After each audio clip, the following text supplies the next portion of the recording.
Hey everyone, welcome to Team Amasian's recap of NXT for the week of October 16th, I believe. I am Kaori Takee, and with me I've got... And Campea. And today we are going to talk about this show that, to be honest with you, was not the best NXT show. I know. I think this recap, the best part of this recap is going to be our shirts. Can you see? Can you see? It So says cute. Partners in Rhyme. And we match a little bit NXT colors. Yeah. A little bit. Ish, A little bit. ish. There you go. Yeah. Anyway, so there's a lot of matches, but a lot of them just didn't feel that interesting, even though there were some really good superstars. Yeah. A lot more talking than we're used to. Yes. Yeah. You pointed that out. There were like 3 interviews. One promo, I think. Oh, it seemed like a lot of filler Yes. things happening. Yeah, it was like, let's just not know what to do with this show this week. So sorry if you guys did enjoy NXT, but we just did not really, it didn't hit the bar. But today. you know what is this, episode 5 or so? I mean, you're gonna have those. Yeah, I feel like you're gonna have those lulls for sure. So, and what are in order of appearance? So we had Tommaso versus Angel Garza. Okay, so Ciampa made a comeback, and you know Ciampa's really good, and then Angel Garza, who's supposed to be the hot guy. I don't really remember much of this match. No, I mean, I just know that he lost. right, as was predicted by most fans, because Ciampa is obviously one of the fan favorites, and I guess it was it was probably one of the better matches, but this goes to show how engaged we were through the whole... Yeah, not really. Yeah, show. He was the one last week, right? Where they were trying to hype him up, saying he's like super good looking and... Yes. Or whatever. He didn't look the same this week for some reason. No. So yeah, he's the one that Ciampa was like, I'm going to get him. And then obviously he did. It was kind of a squash match. Yeah. Elongated squash match. I'd see. Bleacher Report gave it a grade B. Yes. That's not bad. Not bad. Okay, so the next match was the tag team match, which I don't know who these guys are. So it's Oni Lorcan, which I feel like we've seen him fight in a singles match, right?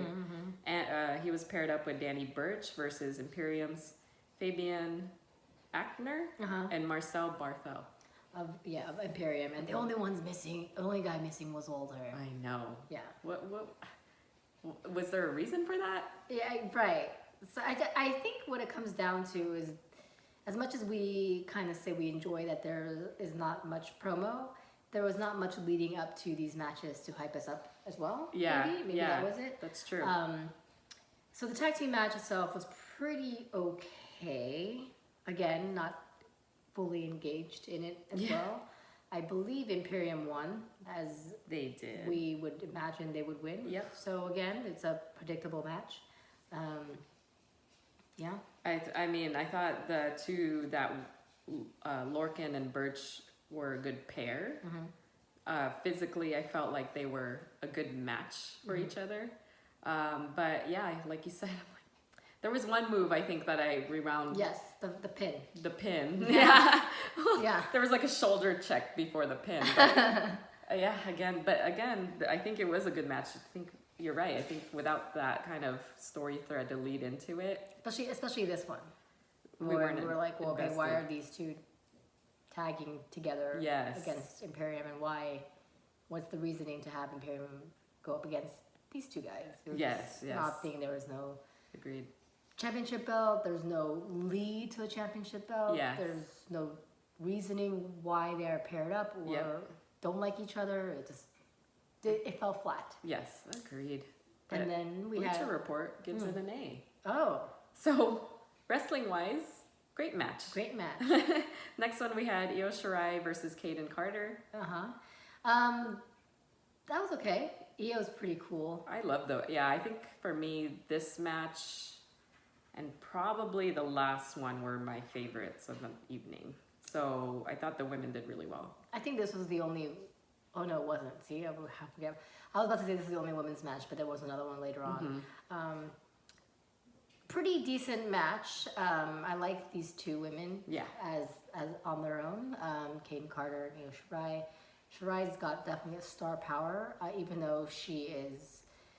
WWE likes to kind of like generically put like Japanese girls will be like the same kind of. Yeah. But they're all. That's true. But she's a little different. I know Kaori and Asuka are different, but then they ended up tagging them together. Yep.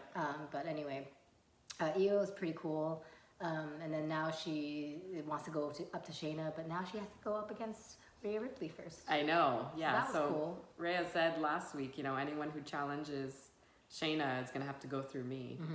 And so I think for having the mic for 30 seconds, I think Io did pretty good. I mean, she didn't say many words, but she got the point across. Yeah, I think my guess is they would tell her to keep her words to a minimum. Yeah. And that's smart. Yeah. Agreed. And I think Rhea is pretty cool. I think she's someone that physically looks like someone that can go up against Shayna. She's the only one that physically looks like she can go up against Shayna without having to cheat or have a kind of disqualification or interference. Yeah. I think that, I can't wait to see that match. Yeah. All right, and I think that's next week. Yeah, I think she said it was next week, so that should be interesting. Okay, so the next one was the number one contender for the North American title. So Keith Lee versus Dominic Dijakovic. Dijakovic. Yes. So, Keith Lee, awesome. We always thought he was awesome. Yeah. Fell flat today, though. Yeah. I think there was one move off the top rope where he kind of reversed it, which I was like, oh, that's impressive.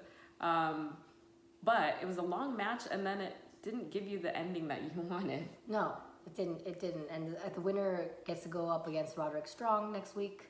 So, yeah, Roderick ran in, interfered the match, so... Yes. It just felt like everything was just really produced.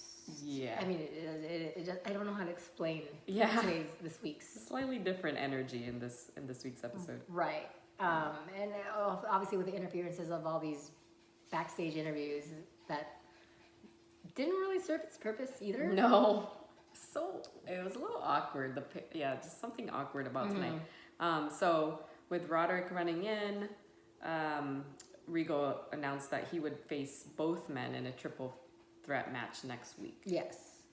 And okay, that's maybe interesting. I think next week I'm excited for, because you've got that match, you've got the women's title. So maybe that's the thing. Maybe this week was a setup for next week. Yep. So sometimes, just like when you're watching a TV show and the first couple episodes blow, this might be that episode for leading up. Next we got Matt Riddle versus Bronson Reed. Riddle's awesome. Bronson Reed, I don't remember seeing him before. No, I think he was new, right? He was the bigger guy. The fact that Matt Riddle could pick him up and slam him, I was like, oh, well, that's impressive. Yeah. So he was pretty strong. I think overall a good match, but again, there was like parts where I was kind of floating in and out of it. Yeah, right. So let's move on. So the next one was Tegan Knox versus Tainara Conti. Yes, and then Tegan Knox, I believe she's the one that had Dakota Kai on the side as her friend, and then out comes Shayna, because again, every woman wants that title that Shayna has, because that's the only woman's title there. And so I guess that means that she's gonna get to face Shayna pretty soon if Shayna came out for her and not for Io. Yep. So they are trying to elevate her in the brand. Yeah. Another awkward interview after that. Which really wasn't an interview because she didn't even say anything. Yeah. Just out comes the Queen of Spades. Yep. They gave that a C+. Next one was Killian Dane versus Bowa. Yeah. Boba. Poor Boba. He's just a jobber right now. Yeah, he poor guy. is. Yeah, and I think he has potential though. Right. I'm not just saying that because he's Asian, but he's got good stature. He's kind of taller than a lot of them. But I do want to point out that it's really funny. I think we pointed this out last week. It's just they always try to pretend that they're doing backstage MMA. Yeah, or like working out right before their match. It's so awkward. Unnecessary. It's so awkward, like with their little bands. Like, okay, yeah. They don't even do that in the main roster. So why are they doing it here? It doesn't make them look more powerful. I don't know. It's cheesecake, if anything. I know. I think that versus what AEW's doing with showing the wins and losses. I know they're trying to pull elements of ESPN into their shows, like doing the draft and then showing the draft room for Raw and SmackDown. Like that's very much like NFL draft, you know, but it's just awkward, the working out piece. Because MMA fighters, what they'll do is they'll spar right before their match. Yeah. And that's very common that you're seeing them do hits before, but here it's just weird. It's like, and action. Yeah, but yes. So I can't wait to fight you right now. Like, okay. Right. Yeah. All right. So what I would say about that match though is the most exciting thing was he got Vader bombed 3 times. Okay, that was pretty cool. Yeah. Okay, so the next one was Pete Dunne versus Damian Priest. And Priest won. Yep. By pinfall. Don't remember this match at all, to be honest with you.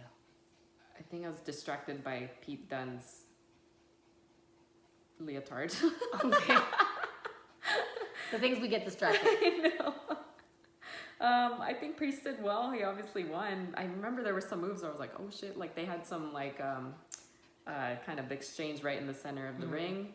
That was kind of exciting. And it looks like Bleacher Report's it's Bleacher Report's match of the night with an A-. I hadn't seen A yet. Yeah. And then was that it? Wow, that was it. Yeah. So overall thoughts is it's not the NXT that got me hyped the first couple episodes. Yeah. Agreed. Right? I don't know what happened. Again, it might be just because they're saving the better matches and prepping for more excitement later. Also, we had a quick realization because I didn't realize that Velveteen Dream is injured. Like, did we miss an episode? That's what I would asked you when we were watching that. That's exactly what it felt like. Yeah. It felt like we missed something. Were they just too busy focusing on the Raw SmackDown draft? That maybe that's a good point. Yeah, like Walter's gone, and they highlighted that, but I wasn't sure if that was supposed to be significant. Velveteen Dream is out. We had the very quick thing from Finn Balor, which was just a message. She was just like doing and it was a horrible video diary. He's great, but you shouldn't hype a message and just have a sentence coming out of it. Yeah, I thought the message was going to be calling out who he's going to fight first. It was nothing. No, it was just nothing. So what is the point of bringing up Finn into NXT and not utilizing him other than teasing us to the point where we're kind of like snore? Yes.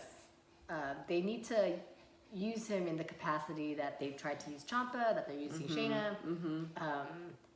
First of all, get him to go up against Adam Cole, win the belt. Yes. And something. We just felt like when he hit and he announced he was back, I 100% expected him to be on the next episode. Yes, and he was by vignette. Yes, and then this week it's a message, and then it's like, okay, well, much longer do we have to wait for him to actually wrestle? And I think that what's gonna happen is, at best, next week would be. Next week on NXT, Finn comes back. It's like, or he does a run-in like at the last match or something like that. But I don't think we're gonna get a match from him next week either. Or anytime soon, to be honest with you. So strange. I just kind of wonder. I get it that he's kind of like the echelon of NXT because he was amazing in NXT and he was already in the main roster. But I think we need someone like that. That's why I was initially impressed that they brought him to NXT. To kind of elevate the brand, and that just hasn't been working out. Hasn't happened yet, but I mean, next week's episode, like I said, I think I have some hype for it. There's some good matches that they have lined up, so maybe once the draft kind of simmers down. And do you have any thoughts on the draft? I haven't really been following the draft that much. I know that there's a lot of free agents still. Yeah. I know there's a couple trades. Yeah. My prediction is all the ones that are the best superstars are going to be on SmackDown. SmackDown is now going to end up being the A brand. Raw is going to be the B brand, thank God, because 3 hours is way too long. Yeah. I get it. Like, Vince McMahon's probably really busy with all that, if he even cares. And then XFL, which is kind of coming up there. So I think NXT might have taken a hit in terms of creative. That's a good point. That's my guess. I think that's a great guess. Yeah. My only thoughts on the draft were that the Street Profits are now not in NXT. Right. They are now on Raw. Right. So I'm like, Oh, like the one tag team I loved seeing. They would always come out, hype the crowd. They would always have good matches, and now, like, I think they had one match since we've debuted on USA Network, and now we won't see them on NXT anymore. Yeah, you won't. So now you gotta watch Raw, which is. But I don't want to. It's fast forward nation. Yes, I'll just find their matches. Right. So, I mean, that about wraps up our NXT recap. And if you guys have anything to say, anything to point out that we might have missed, do you agree with us that it was kind of a snoozer versus, again, relative to the other shows that we've seen? How was AEW this week? We have yet to watch it. So comment below and let us know what you think. And also subscribe to this channel. I am Kaori Takee. You can follow me at Kaorious. You can follow me at Campea on Twitter and Instagram. And then you can follow us at Team Amasian. And we are doing 31 cosplays. Yay! Up until Halloween. So yes. now we have we're halfway left. there. Yeah, it's so crazy. All right, so we'll catch you guys later. Thanks for tuning in.